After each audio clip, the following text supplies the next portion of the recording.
মাননীয় মুখ্যমন্ত্ৰী হিমন্ত বিশ্ব শৰ্মা ডাঙৰীয়া, ৰাজ্যিক সভাপতি দিলীপ শইকীয়া ডাঙৰীয়াৰ হৈ আপুনি যে চাকৰি পালে, চাকৰি জীৱনৰ সফলতা কামনা কৰি আপোনাক শুভেচ্ছা অভিনন্দন দিয়াৰ কাৰণে আমি আপোনাৰ ঘৰলৈ আহিছোঁ। শুভেচ্ছা অভিনন্দন জনাইছোঁ। তোমাৰ চাকৰি পাই কেনেকুৱা লাগিছে, কেনেকুৱা মনৰ অনুভৱ আমাক এবাৰ কোৱা, আমি জানিব পাৰিলে সুখী হ'ম। পোনপ্ৰথমতে ধন্যবাদ জনাইছোঁ আপোনালোকে যে আহিছে, আহি পেলাই মোক সন্মানিত কৰিছে, সম্বোধন কৰিছে, তাৰ কাৰণে সকলোকে মোৰ ধন্যবাদ জনাইছোঁ।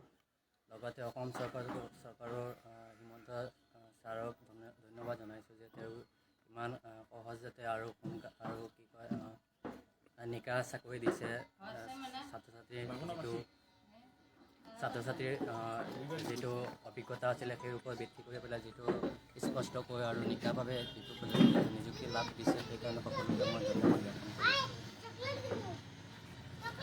ডিপাৰ্টমেণ্ট দিলে? ডিপাৰ্টমেণ্ট মানে এতিয়া গোলাঘাট ডিষ্ট্ৰিক্টৰ ডিপাৰ্টমেণ্ট দিছে, জইনিঙৰ ডেটটো এতিয়ালৈকে দিয়া নাই। সোনকালে হ'ব। মই চায়েন্সৰ